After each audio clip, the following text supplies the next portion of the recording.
Shamshabad airport నుంచి భారీ ర్యాలీగా ఎమ్మెల్సీ కవిత తన నివాసానికి వెళ్తున్నారు. మరి కాసేపట్లో బంజారాహిల్స్ లోని ఆమె నివాసానికి చేరుకున్నారు. ఈ నేపథ్యంలో కవిత నివాసానికి బీఆర్ఎస్ మహిళా కార్యకర్తలు, పార్టీ శ్రేణులు భారీగా తరలివస్తున్నారు.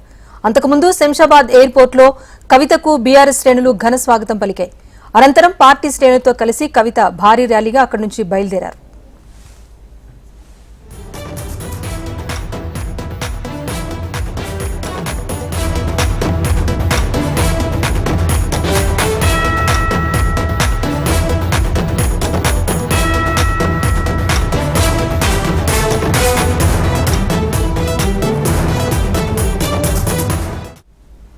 ఎట్టకేలకు ఎదురుచూపులు ఫలించాయి. బీఆర్ఎస్ శ్రేణులంతా తమ నాయకురాలికి స్వాగతం పలికేందుకు శంషాబాద్ ఎయిర్పోర్టు చేరుకున్నారు.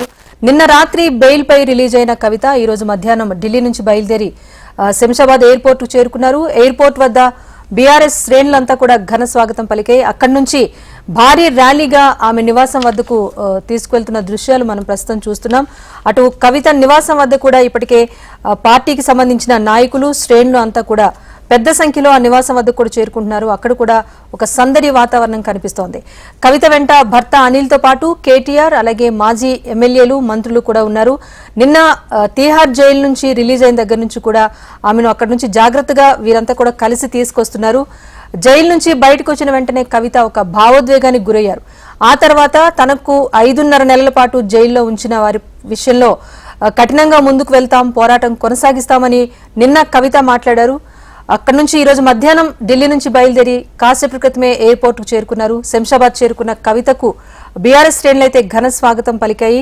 5.5 నెలల తర్వాత చేరుకున్న నాయకురాలికి స్వాగతం పలుకుతూ ప్రస్తుతం అయితే ర్యాలీగా తన నివాసం వద్దకు తరలించేందుకు అయితే ప్రయత్నం కొనసాగుతోంది. అక్కడి నుంచి అప్డేట్ మా ప్రతినిధి ప్రవీణ్ అందిస్తారు.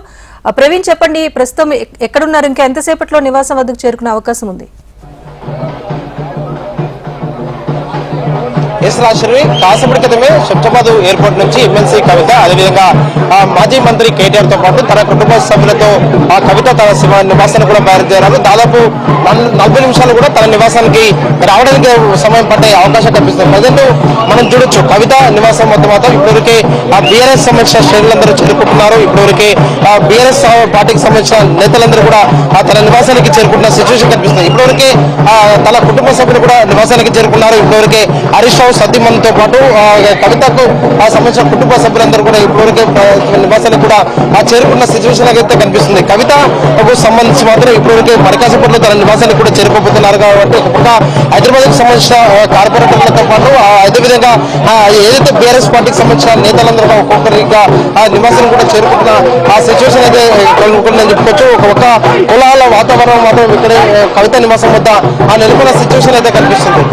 కవిత తన నివాసానికి చేరుకున్న తర్వాత మొదటగా ఇంట్లోకి వెళ్తారు. తన కుటుంబ సభ్యులు కూడా ఇంట్లో అందరూ ఇప్పటివరకే వేచి చూస్తున్నారు. కవిత నివాసం వద్దకి ఇప్పటివరకు భారీగా కూడా ఆ పార్టీకి సంబంధించిన శ్రేణులందరూ కూడా చేరుకుంటున్న సిచ్యువేషన్ అయితే కనిపిస్తుంది. ప్రజెంట్ మనం కవిత నివాసం ముందు చూడొచ్చు. కవిత నివాసానికి కూడా ఇప్పటివరకే ఒక్కొక్కరిగా కూడా పార్టీకి సంబంధించిన నేతలందరూ కూడా చేరుకుంటున్న సిచ్యువేషన్ కనిపిస్తుంది. ఇప్పటివరకే శంషాబాద్ ఎయిర్పోర్ట్ నుంచి బయలుదేరిన కవితకు మాత్రం దారి పొడవునా ఇప్పటివరకే స్వాగతం పలకడానికి మాత్రం ఒక పక్క జాగృతికి సంబంధించిన నాయకులు కావచ్చు, అదేవిధంగా బీఆర్ఎస్ పార్టీకి సంబంధించిన నాయకులు అందరూ కూడా కవితకు స్వాగతం పలుకుతూ కూడా వస్తున్న సిచ్యువేషన్ కనిపిస్తుంది. కాబట్టి మరికాసేపట్లో తన నివాసానికి చేరుకోబోతుంది. కాబట్టి పార్టీకి సంబంధించిన నేతలందరూ కూడా ఇక్కడికి చేరుకుంటున్న ఆ సిచ్యువేషన్ అయితే కనిపిస్తుంది. ఒక పక్క కోలాహల వాతావరణం అయితే నెలకొన్న సిచ్యువేషన్ కనిపిస్తుంది. ఒక పక్క కవిత తన నివాసానికి చేరుకున్న తర్వాత మాత్రం ఏమైనా మీడియాతో మాట్లాడతారా లేదా అనే దానిపై కూడా ఒక క్లారిటీ అయితే రావాల్సి ఉందని చెప్పుకోవచ్చు.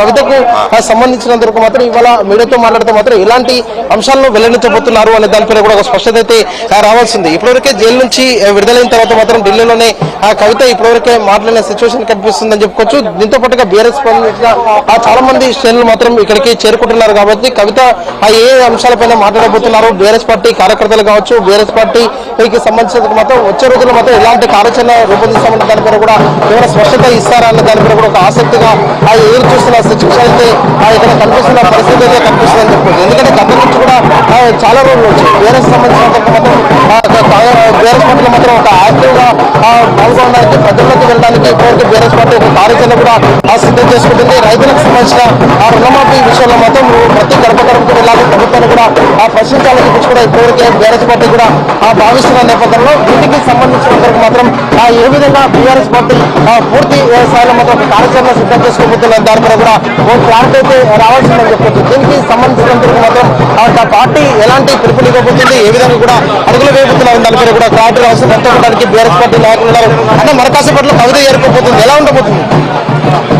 ఏదైతే ఇప్పటికే ఆల్రెడీ కుట్రపూరితంగా కేసు పెట్టారో దాన్ని ఛేదించుకొని, ఎందుకంటే ఎవరైతే అక్యూజ్డ్ని ఎవరైతే సాక్షిగా మార్చి కేసు పెట్టారో చెల్లదు అని చెప్పి సుప్రీంకోర్టు తీర్పుని ఇవ్వడం జరిగింది. ఈరోజు స్పష్టంగా తేలిపోయింది అక్క మీద ఎలాంటి కేసులు లేవని తేలిపోయినాయి. కాబట్టి ఈరోజు ఒక 5.5 months తర్వాత అక్క బ్యాక్ టు హోమ్ వస్తుంది. తప్పకుండా రాజకీయాలలో కుట్రలు కుతంత్రాలు ఉంటాయి కావచ్చు, కానీ ప్రజలు తప్పకుండా దాన్ని ఛేదించుకొని ముందుకు పోవడం జరుగుతుంది. ఇప్పటికైతే కాంగ్రెస్ పార్టీ చెప్తున్న ప్రకారం మాత్రం కాంగ్రెస్ పార్టీ నాయకులు మాత్రం బీఆర్ఎస్ పైన ఆరోపణలు చేస్తున్నారు. బీజేపీ అదేవిధంగా బీఆర్ఎస్ రెండు ఒకటి కాబట్టి 5 నెలల్లోనే కవితకు బెయిల్ వచ్చిందని ఆరోపణలు చేస్తున్నారు. మరి గతంలో చిదంబరం గారు కూడా బెయిల్ వచ్చింది. మరి చిదంబరం గారు బీజేపీలో జాయిన్ అయినరా, లేకపోతే ఈ రోజు రాహుల్ గాంధీ గారు కావచ్చు, లేకపోతే సోనియా గాంధీ గారు కావచ్చు బెయిల్ మీదనే ఉన్నారు. అంటే వీళ్ళందరూ కూడా ఆల్రెడీ అంటే కాంగ్రెస్ తో కుమ్మక్కయ్యారా? నేనేమంటున్నా అంటే కాంగ్రెస్ పార్టీ ఏదైతే కుట్రపూరితంగా ఆరోపణలు చేస్తుందో కాంగ్రెస్ పార్టీ ఈ రోజు అమ్ముడుపోయి నడి బజార్లో నిలబడేది. అట్లాంటే మోడీని 3 సార్లు కలిసిండు సీఎం గారు. అంటే రేపు పొద్దుగాల రేవంత్ రెడ్డి గారు బీజేపీలో జనాభా దానికే కలిసిండా? ఇవన్నీ ఏంటంటే సుప్రీంకోర్టు తీర్పును వ్యతిరేకిస్తూ మాట్లాడటం. ఈరోజు బీజేపీ కావచ్చు, కాంగ్రెస్ పార్టీ కావచ్చు, రెండు కూడా చట్టం మీద నమ్మకం లేదనే దానికి స్పష్టంగా కనిపిస్తుంది. ఈరోజు స్వయంగా ముఖ్యమంత్రి బెయిల్ మీద తిరుగుతుండు. ఓటుకు నోటు కేసులో పట్టుబట్టాడు కదా, బెయిల్ మీద తిరుగుతున్నా అంటే బెయిల్ మీద తిరుగుతుండే ఆ రోజు కేంద్రంలో బీజేపీతో కుమ్మక్కైందనా? కాబట్టి ఇవన్నీ కూడా జరుగుతున్న పరిణామాలు. కోర్టు ఇచ్చినటువంటి తీర్పును గౌరవించడం ఫస్ట్ నేర్చుకోవాలి, రాజ్యాంగాన్ని గౌరవించడం నేర్చుకోవాలి. మొట్టమొదటికి దేవిప్రసాద్ గారు సార్ మరకాసుపేటలో కవిత తన నివాసానికి చేరుకోబోతున్నారు. వచ్చే రోజుల్లో మాత్రం బీఆర్ఎస్ పార్టీ తరఫున కావచ్చు కవిత పాత్ర ఎలా ఉండబోతుందంట? డెఫినెట్ గా కవిత గారి 18 ఏళ్ల రాజకీయ జీవితం ప్రజల కళ్ళ ముందు ఉన్నది. 10 ఏళ్ళు 12 ఏళ్ళు తెలంగాణ ఉద్యమ సాధనలు ఆమె పాత్ర మరవలేనిది. మొత్తం తెలంగాణ జాగృతిని స్థాపించి, భారత జాగృతిని స్థాపించి మహిళలందరినీ కూడా ఏకం చేసి తెలంగాణ అస్తిత్వాన్ని ప్రపంచవ్యాప్తంగా తీసుకుపోయినటువంటి గొప్ప నాయకురాలు కవిత గారు. కాబట్టి కవిత గారు రేపు భవిష్యత్తులో బీఆర్ఎస్ ఇలా నిర్వహించేటువంటి పాత్రకు మరింత తోడవుతుంది. ఇలా మా హరీష్ రావు కానీ, కేటీఆర్ కానీ, మా అధినేత కేసీఆర్ కానీ ఇలా చేస్తున్నటువంటి రాజకీయ పోరాటానికి కవిత రావడం అనేటువంటిది మాకు ఒక స్ఫూర్తినిస్తుంది. డెఫినెట్ గా కవిత రాక అనేటువంటిది బీఆర్ఎస్ కు ఒక బలమైనటువంటి శక్తిగా మిగలడం అనేటువంటిది ఖాయం.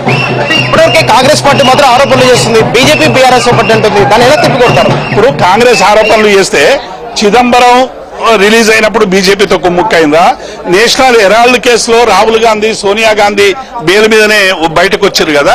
అట్లాగే మరి మీ కూటమిలో ఉన్నటువంటి ఆపు సిసోడియా కూడా బయట ఉన్నాడు. ఆప్ మీద పెట్టిన కేసేమో దుర్మార్గం అంటుర్రు, కవిత మీద పెట్టిన కేసేమో బ్రహ్మాండం అంటుర్రు. ఈ 2 నాలుకల ధోరణి కాంగ్రెస్ ప్రదర్శిస్తా ఉన్నది. కాబట్టి కాంగ్రెస్ పార్టీ ఇప్పటికైనా అసలు మీరు ఎవరి మీద పోరాటం చేయదలుచుకున్నారు? ఇలా ఆదాని అంబానీ కోసమేమో ఢిల్లీలో ప్రదర్శనలు చేస్తారు, గల్లీలేమో ఎంఓయూలు చేసుకుంటా ఉన్నారు.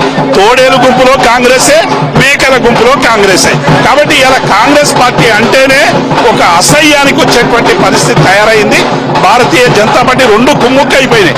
ఇలా క్షేత్రస్థాయిలో మేము అనుసరిస్తున్నటువంటి విధానాల వల్ల ప్రజల్లో పెద్ద ఎత్తున తిరుగుబాటు వచ్చేటువంటి అవకాశం కనబడతా ఉంది. విద్యుత్ విషయంలో కావచ్చు, నీళ్ల విషయంలో కావచ్చు, నిధుల విషయంలో కావచ్చు. కాబట్టి డెఫినెట్ గా కవిత గారి నాయకత్వంలో పెద్ద ఎత్తున మేము ముందరకు తీసుకొని పోతాం. ఇది ఒక పక్క మాత్రం బీఆర్ఎస్ పార్టీకి సంబంధించినందుకు మాత్రం వచ్చే రోజుల్లో మాత్రం తన కార్యాచరణ ప్రకటించడానికి మాత్రం అడుగులు వేస్తున్న విషయాలు కూడా తెలుపుతున్న సిచ్యువేషన్ కనిపిస్తుంది. ప్రజెంట్ మన కవిత నివాసంలోకి వెళ్దాము. ఇప్పటివరకు కవిత నివాసంలో కూడా ఒక్కొక్క సంబరాలు కూడా చేసుకుంటున్న సందర్భం కనిపిస్తుంది. జీహెచ్ఎంసీకి సంబంధించిన కార్పొరేటర్లు కూడా ఇప్పటివరకు కవిత నివాసాలకు కూడా చేరుకున్నారు. వాళ్ళందరూ కూడా ఇప్పటివరకు కవిత నివాసాల్లో కూడా ఉన్న సిచ్యువేషన్ అయితే కనిపిస్తుంది. దీనికి సంబంధించినంత మాత్రం కవిత నివాసాల్లో కూడా చాలా మంది ఉన్న సిచ్యువేషన్ కనిపిస్తుంది. ఇప్పుడు మనతో మాట్లాడడానికి వన్నెకల్ గారు ఉన్నారు. ఎలా చూడాలి కవితకు సంబంధించిన మరి కాసేపట్లో ఇంటికి చేరుకోబోతున్నారు ఒక హైదరాబాద్ కు సంబంధించిన నేత, ఎలా చూడాలి? చాలా సంతోషంగా ఉంది. కవితకు వస్తుంటే మీరే చూస్తూ ఉన్నారు ఇక్కడ ఎంత కళగా ఉందో, ఎంత ఉత్సాహంగా ఉందో. ఒక పండగలాగా ఈ రోజు మేము అందరం కూడా డాన్స్ లో కానీ క్రాకర్స్ విషయంలో సెలబ్రేషన్స్ అంతా కూడా చాలా గ్రాండ్ గా చేస్తూ ఉన్నాము. అక్క కూడా ఆల్మోస్ట్ ల్యాండ్ అయి ఉన్నారు. అక్కడి నుంచి మరి ఎయిర్పోర్ట్ నుంచి కూడా ఘన స్వాగతం పలుకుతా ఉన్నారు. యావత్ తెలంగాణ దగ్గర నుంచి కార్యకర్తలు తీసుకుని ఎమ్మెల్యేస్ దగ్గర నుంచి తీసుకుని గ్రాండ్ వెల్కమ్ అంటే దాదాపు 300 నుంచి 400 కార్ల నుంచి ర్యాలీ స్వాగతం పలుకుతూ ఇక్కడ కూడా సంబరాలతో మునిగి తేలుతా ఉన్నారు. Right, thank you Praveen.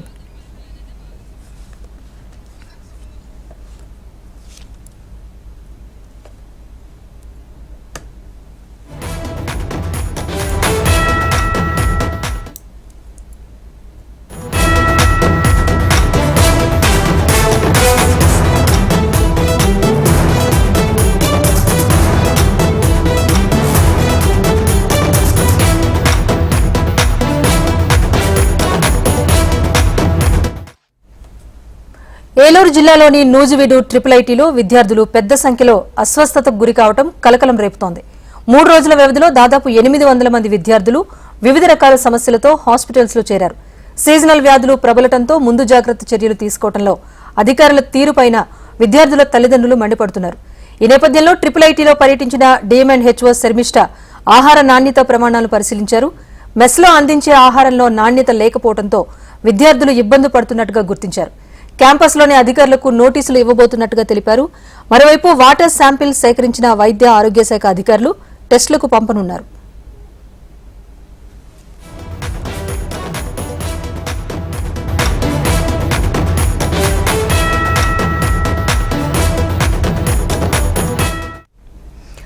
Eluru జిల్లాలోని నూజివీడు ట్రిపుల్ ఐటీలో విద్యార్థులు పెద్ద సంఖ్యలో అస్వస్థతకు గురికావడం కలకలం రేపుతోంది. 3 రోజుల వ్యవధిలో దాదాపు 800 మంది విద్యార్థులు వివిధ రకాల సమస్యలతో హాస్పిటల్లో చేరారు. సీజనల్ వ్యాధులు ప్రబలటంతో ముందు జాగ్రత్త చర్యలు తీసుకోవడంలో అధికారుల తీరుపైన విద్యార్థుల తల్లిదండ్రులు మండిపడుతున్నారు. ఈ నేపథ్యంలో ట్రిపుల్ ఐటీలో పర్యటించిన DMHO శర్మిష్ఠ ఆహార నాణ్యత ప్రమాణాలను పరిశీలించారు. మెస్లో అందించే ఆహారంలో నాణ్యత లేకపోవడంతో విద్యార్థులు అనారోగ్యం బారిన పడుతున్నారని గుర్తించారు. క్యాంపస్లోని అధికారులకు నోటీసులు ఇవ్వబోతున్నట్టుగా తెలిపారు. మరోవైపు వాటర్ శాంపిల్ సేకరించిన వైద్య ఆరోగ్య శాఖ అధికారులు వాటిని టెస్టుల కోసం పంపనున్నారు.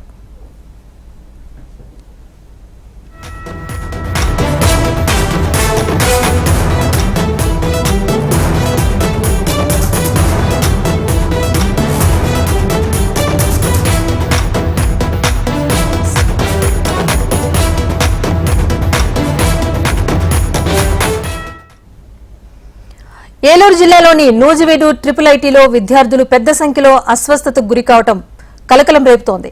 గడిచిన 3 రోజుల వ్యవధిలోనే దాదాపు 800 మంది విద్యార్థులు వివిధ రకాల అనారోగ్య సమస్యలతో హాస్పిటల్లో జాయిన్ అయ్యారు. సీజనల్ వ్యాధులు ప్రబలటంతో ముందు జాగ్రత్త చర్యలు తీసుకోవడంలో అధికారుల తీరుపైన విద్యార్థుల తల్లిదండ్రులు మండిపడుతున్నారు. ఈ నేపథ్యంలో ట్రిపుల్ ఐటీలో పర్యటించిన DMHO శర్మిష్ఠ ఆహార నాణ్యత ప్రమాణాలు పరిశీలించారు. మెస్లో అందించే ఆహారంలో నాణ్యత లేని విషయాన్ని గుర్తించారు. అయితే ఇలా ఉండటం వల్లే విద్యార్థులు అనారోగ్య సమస్యలను ఎదుర్కొంటున్న విషయాన్ని గుర్తించారు. ఇక క్యాంపస్లోని అధికారులకు నోటీసులు ఇవ్వనున్నట్టుగా తెలిపారు. మరోవైపు అక్కడి వాటర్ శాంపిల్స్ ను సేకరించిన వైద్య ఆరోగ్య శాఖ అధికారులు వాటిని టెస్టుల కోసం పంపించనున్నారు.